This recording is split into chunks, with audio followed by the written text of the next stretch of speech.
j'espère que vous allez bien. Donc là, très clairement, on va faire un petit débrief. Mais on va se concentrer sur la dernière vidéo qui est sortie du Kraton EXB 1/8. Vous dire mes impressions depuis un an que j'ai ce véhicule. Qu'est-ce qui est bien, qu'est-ce qui n'a pas été bien pour moi.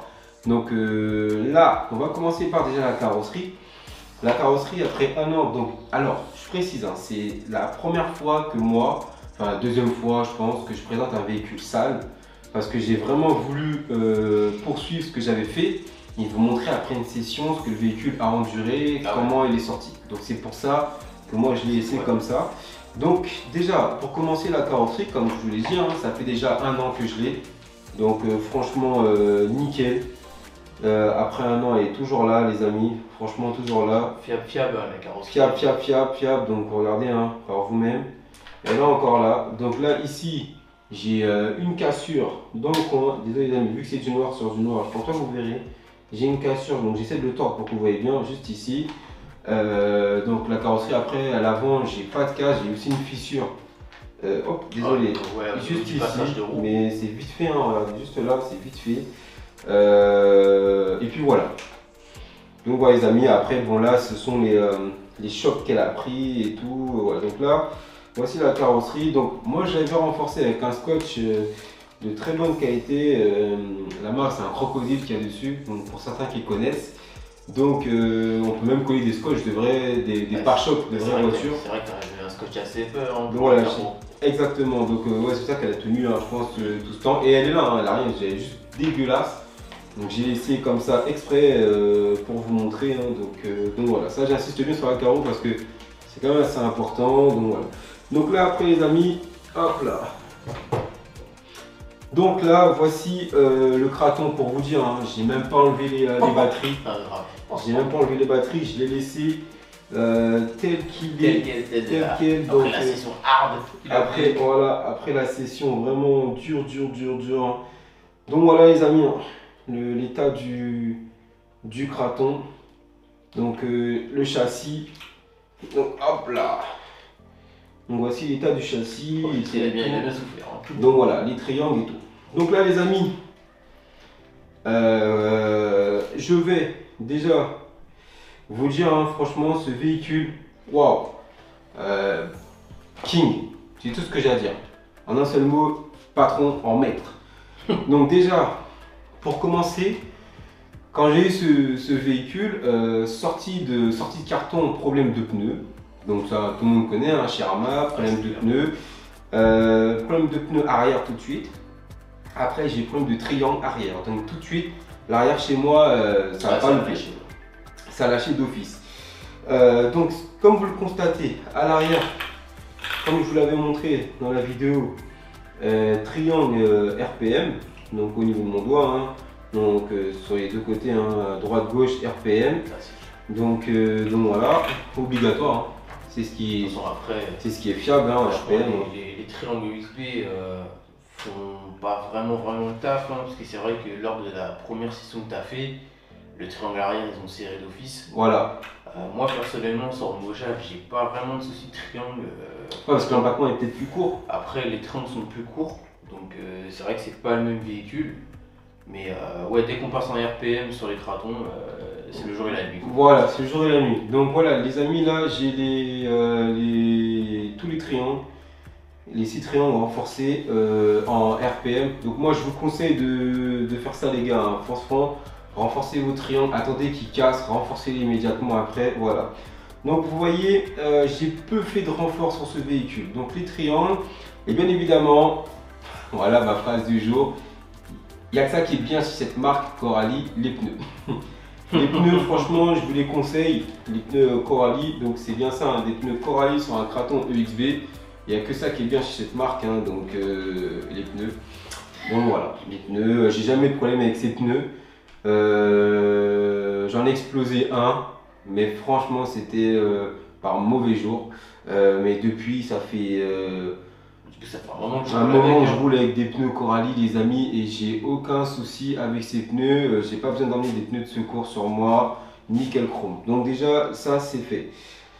Alors, comme vous avez constaté, je vous avais aussi montré que j'ai tordu ma tourelle arrière, donc c'est une première chez moi. J'espère que vous la verrez bien, les gars. Hop, pardon. Voilà, j'ai tordu la tourelle méchant, mais ça se redresse, donc elle est plus très droite. Hein, donc je vous le voyez déjà à la vidéo, elle penche sur le côté, droit, ouais. Pour vous, c'est elle donne sur la gauche, donc voilà, elle penche, donc voilà. Donc franchement, la tourelle n'est pas cassée, elle a rien, c'est mauvais choc dessus et je suis retombé. Au bout de 1 an que j'ai ma tourelle, je m'en plains pas. L'avant, elle a strictement rien du tout, donc je ne veux pas chercher midi à 14h à mettre ça en M2C ou quoi que ce soit. Ouais, pour moi, ça vaut pas le coup. Les tourelles USB font clairement le taf, hein, Exactement, donc les tourelles USB font largement le taf, donc à l'avant ou à l'arrière. Les amortisseurs, j'ai jamais eu de souci avec, donc faites attention. Par contre, j'ai jamais eu de souci spécifiquement avec, mais un jour en allant rouler, j'ai vu que mon axe bougeait beaucoup. En fait, je sais pas ce qui branle à l'usine, des fois les mecs, ils avaient mal serré les boulons qui maintiennent le piston et tout, donc tout bougeait, ça partait en vacances. Donc voilà, donc j'ai resserré, plus de problème depuis. Après, j'ai encore tous mes triangles, excusez-moi, tous mes cardans d'origine. J'ai quasiment tout d'origine sauf les pneus et les triangles. Là, le pare-choc avant, il est encore là. Donc il prend un coup de vieux, bien évidemment. Il est encore là. Donc, qui est beaucoup mieux que sur la V5. Qui est beaucoup mieux sur un pare-choc de V5. Les protections aussi, juste ici, sont parfaites. Moi, je roule sur un moteur Léopard en 2002, 4074. En 6S bien évidemment, en pignon de 18. Donc pour certains c'est un ratio qui est très haut, moi j'adore. Donc là effectivement c'est la dernière vidéo que vous avez vue, j'ai un pignon de 15. Je trouvais que la machine était vachement lente et tout, pour moi ça se tarsait, donc les doubles bacs qui rentraient mais pas aussi rapidement, ça moi je pouvais pas rentrer un trip même, c'était pas possible. Mais qui est trop gourmand. Voilà, trop gourmand. Donc là je vais remettre du 18 et on va mieux s'amuser avec, donc franchement voilà. Donc après là au niveau des batteries, ces batteries de chez PCM Shop que j'ai pris, qui ne sont pas les miennes honnêtement, c'est celle d'un pote qui m'a passé pour faire un test et ça fonctionne très bien. Je roule sur un variateur Hobywing Max 8 en 150 ampères avec un servo Power HD en, je crois que c'est du 23 kg de couple, ouais je crois. Ouais c'est possible, ouais, 23 kg. Désolé, il y a de la poussière, donc comme vous voyez, je vous remontre tellement de poussière sur le véhicule, donc j'hésite de trop le toucher. Donc voilà, je voulais laisser la machine telle qu'elle pour vous montrer voilà, les conditions de run, ce qui peut se passer après un run, donc voilà. Alors, comme vous avez vu, j'ai aussi cassé, j'ai pété et cassé, alors j'avais perdu une vis au départ sur la chape, ok, et j'ai remis la vis, maintenant j'ai pété la barre qui est restée sur le chantier où j'ai roulé, voilà, donc ça c'est pas méchant, j'ai ce qu'il faut ici, on va changer ça, basta. Alors là je roule avec des batteries comme je dis en 6S Arcase, alors faites attention parce que là j'ai du poids dans le véhicule et franchement oui je suis en 6S, oui il y a une bonne fluidité mais le poids les amis ça peut handicaper un véhicule. Je l'ai fait parce que j'ai un souci avec une batterie à moi bashing. Surtout pour la réception. Pour la réception là ça vient embrasser le sol tout de suite, on peut rien faire. Donc voilà, changez, faites attention au poids, mettez des batteries non Arcase. C'est ce qui ira de mieux à faire. Platine USB, mes différentiels avant-arrière, bon ils sont enfouis dans la voiture, donc comme je dis, là je sors du run, franchement, je laisse la machine telle qu'elle. Voilà, les différentiels n'ont pas bougé, les renforts châssis sont là, la barre elle est là, j'ai tout qui est là. Alors, moi mon point faible pour moi de ce véhicule, c'est le support aileron arrière qui peut casser. Qui est sensible par voilà. Maintenant, avec chaque jour on progresse. Moi je pensais le renforcer. Au final, c'est les pièces d'origine. Il a pu péter depuis. Donc voilà. Comme vous avez vu aussi sur le terrain, mon aileron bougeait parce qu'en fait, j'ai rien cassé du support aileron. Ce sont les vis que certains d'entre vous peuvent connaître. Les têtes de vis qui ont pété. Donc je vais devoir tout sortir, enlever les vis qui sont coincées dedans et remettre des vis. Et voilà, ça c'est un problème connu chez Arma. Les vis elles prennent beaucoup. Et je pense qu'à ce niveau-là, elles auraient pu même faire des vis plus balèzes. Voilà, c'est ça. Même pu mettre des vis en M4, voire même M5, quoi, ça aurait été beaucoup plus gros. Ça serait mieux. Et ça aurait évité de péter bêtement les vis et d'arracher des supports ailerons. Exactement. Après, il y a RPM qui passe derrière ça. Voilà. Derrière que je n'ai pas essayé. Bon, moi j'ai pas énormément de soucis avec mon Kraton. Je laisse pas le mien. Mais sur le Kraton, moi j'ai pas énormément de soucis avec le support aileron. Moi je suis de la course avec mon Kraton.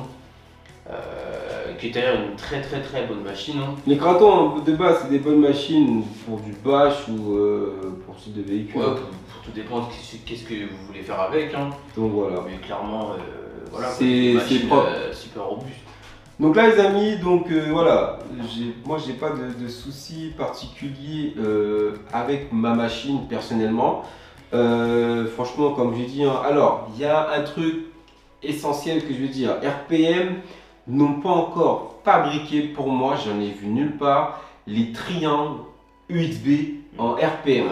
Donc attention à ça, moi je suis pas, j'ai pris les triangles RPM mais du V4 carrément parce qu'il n'existe pas. Je trouve que les triangles, alors si je peux me tromper, certains dites-le moi, les triangles du V4 sont plus courts, ceux du USB sont beaucoup plus longs, j'en ai là, hein, donc voilà. Et je le répète entre parenthèses, j'ai changé les triangles parce qu'ils sont trop fragiles pour moi en USB. Que veut dire d'autre? Donc voilà les amis, donc tout est là, franchement le véhicule après 1 an, je vais simplement changer les 2 boîtiers de différencier en plastique. Alors le plastique à force de dévisser, revisser, le flûtage s'abîme, ça c'est du plastique, donc ça doit être costaud au bout d'un moment, ça lâche. Donc au bout d'un an, changer les boîtiers de diff, checker, alors j'avais déjà checké mes différentiels bien auparavant, hein, donc voilà, rechecker les diffs, revoir, changer le maintien du pare-choc avant, basta à terminer, donc c'est peu d'entretien, donc d'abord on va décaper ça au Karcher, peu d'entretien à faire sur ce véhicule, ce sont des véhicules très fiables. Donc là pourquoi vous voyez le V5 qui est ici, car maintenant on va parler un peu des deux véhicules. Voilà. On va parler un peu du V5 à l'USB, hein, parce qu'après c'est vrai que la V5 est venue avant cette version. Exactement. Mais il y a quand même quelques pièces hein, qui changent, quelques pièces similaires, mais qui changent quand même la fiabilité quand on en vient sur les triangles. Donc déjà sur V5 on a les mêmes triangles sortis de carton, déjà ça. Les tirants sont pas vraiment pareils. Pas pareil, ouais, ils sont pas vraiment pareils. Montrez la vidéo les tirants. Alors regardez les tirants de devant, juste là. Hein. Voilà, attendez, j'arrive sur le zoom les amis, désolé, voilà, là, vous voyez les tirants. Donc là le tirant est beaucoup plus... Toi, voilà, excusez-moi. Donc voilà, le tirant est beaucoup plus fin ici. Les chapes sont plus fines, donc il y a beaucoup moins de matière dessus. À l'arrière c'est la même chose. Donc attends, je repose le véhicule. Donc clairement à l'arrière c'est la même chose. J'ai peut-être dit que les tirants à l'arrière font quelques millimètres plus gros, plus gros. 100 mm. Mais quelques pièces changent, le châssis n'est pas de tête de la même matière. Il y a aussi des gros éléments qui ne sont pas pareils, donc les différentiels. Les différentiels USB sont mieux. Ils sont en spirale. Hein, ils sont en spirale déjà. Spirale, pour ceux qui ne connaissent pas, c'est que les traits, la denture est plus inclinée. En fait, la denture est courbée, ce qui fait qu'en fait, ça évite que les dents sautent. Donc déjà ça, c'est un très bon point. Parce que moi, clairement, j'ai mis les différentiels USB sur mon Kraton V4 et j'ai pas de problème. J'ai plus de problème. Les différentiels de la V4 sont les mêmes que sur la V5 et je trouve ça aussi dommage qu'ils aient fait une V5 et qu'ils aient mis les mêmes diffs dedans. Exactement, ça je trouve ça un peu dommage. Je tiens à relever un petit point, ce sont deux véhicules totalement similaires, mais attention, celui-ci est vendu sans électronique. Hein. Ouais. C'est un véhicule roller. Ça c'est important. Donc pour ceux qui ne savent pas, qui ne connaissent pas ce que c'est dire le terme roller, le terme roller signifie où vous n'avez pas d'électronique, vous n'avez pas de moteur, pas de variateur, pas de cerveau de direction, pas de récepteur, pas de radiocommande. Voilà, et pas de batterie bien évidemment fournie avec. Donc c'est à vous de mettre tout ça. Par rapport au V5, lui, c'est là où vous sortez le carton, vous pouvez rouler avec tout de suite. Voilà, le V5 vous roulez avec tout de suite, tout est équipé dedans. Donc voilà les amis, cette vidéo en fait on était vraiment on rediffusait les comparaison briefing des deux Kratons. Voilà, alors lui il a du 100 UXB. Hein. Alors qu'est-ce que j'appelle 100 UXB? Je vais me faire comprendre, c'est que là il a les amortisseurs UXB. Il a la platine de direction qui est bien cachée, désolé elle est noire donc en USB. Ça veut dire en fait, alors je vais vous montrer, je sais pas si vous allez bien la voir. Vas-y, la platine qui juste là. Voilà, juste là. Il y a un petit point blanc. Voilà. Là où il y a mon doigt, je sais pas si vous voyez bien. Voilà, là vous voyez le petit point blanc, les amis, c'est la platine EXB. Là où il y a écrit compatible EXB. En fait, cette platine-là, là il y a la barre renfort châssis en plastique qui vient ici, donc avec une vis beaucoup plus fine, donc je pense qu'elle est du M3. Et en fait, quand vous voulez passer la barre renfort châssis EXB, en fait vous inversez, en fait vous êtes obligé de démonter tout le train avant au niveau de la direction et de inverser en fait le sens de la plaque pour pouvoir mettre la barre renfort châssis en alu. C'est ça. Donc ça c'est important pour ceux qui ne sachent pas. Donc voilà. Après les amis, la question que tout le monde se pose, entre un USB et un V5, franchement les amis, hormis les différentiels qui ne sont pas pareils et le châssis, les voitures restent les mêmes. Elles ont la même robustesse. Ah, c'est clair. Elles ont la même robustesse, les mêmes performances. Franchement, pour ceux qui ont les moyens de se prendre un EXB, tant mieux. Mais franchement, il n'y a aucune différence pour moi entre un EXB et un V5. Alors, ce qu'il y a de différent, on va revenir tout de suite. Les différentiels, les tours d'amortisseur, les renforts châssis et les amortisseurs. Après, il y a les triangles. Je dirais que les triangles V4 sont même plus costauds que l'XB, je dirais. Parce que moi, personnellement, les triangles V4, j'en ai jamais cassé. Mais si je passais en RPM tout de suite. Mais les triangles sur mon carton V4, j'en ai cassé aucun. Voilà. Après, les amis, voilà. La dernière vidéo que j'ai faite, tout ce que j'ai fait avec ce véhicule, il aurait encaissé sans broncher. Ah oui. Oh. Il aurait encaissé sans broncher. Sans problème. Franchement, il n'y a aucun problème, donc voilà. Alors, comme je dis, le seul bémol pour moi, c'est le support aileron, les pneus, bon après les triangles, voilà, comme on vous l'a dit. Mais franchement, ces deux véhicules sont vraiment similaires. Donc, comme on vous le répète, la gamme, enfin, ce qu'on appelle un véhicule roller, c'est sans électronique, et un véhicule RTR. Voilà, RTR, c'est un véhicule qui est vendu avec toute l'électronique ensemble. Donc après les amis, franchement c'est la gamme Kraton, de toute façon même du V1 que moi j'ai pas connu jusqu'à aujourd'hui, ça marche très fort quoi, il n'y a rien à dire. Donc moi le seul conseil que je peux donner aux gens, ceux qui ont les moyens de se prendre le XB, allez-y, parce que le XB est vendu sans configuration pour mettre une configuration soi-même, ou ceux qui veulent directement investir dans un véhicule prêt à rouler RTR, je vous conseille de prendre un Kraton V5. Après voilà, je vous dis les amis, c'est la même robustesse, hein, donc les hexagones de roue c'est les mêmes, voilà la totale. Franchement, clairement, la gamme 8ème n'est pas à plaindre. Hein. Voilà, la gamme à 8ème, franchement, c'est vraiment pas beaucoup d'investissement. Dites-vous ce que je fais avec un 5ème, je le fais avec ça. Donc pour dire notamment que les véhicules Arma et la gamme Kraton sont des véhicules qui sont très robustes, voilà. Très costaud. Et je parle aussi pour le Notorious V5, pour le Aokas EXB, le Typhon, ce sont des tanks de guerre quoi, donc franchement. Surtout que les Typhons sont plus compacts. Ils encaissent encore mieux. Exactement. Donc voilà les gars, cette petite vidéo très sympathique parce qu'on nous l'a demandé depuis un petit moment. C'est vrai que bon, on l'avait pas fait tout de suite parce que bon, on avait d'autres choses à faire et tout.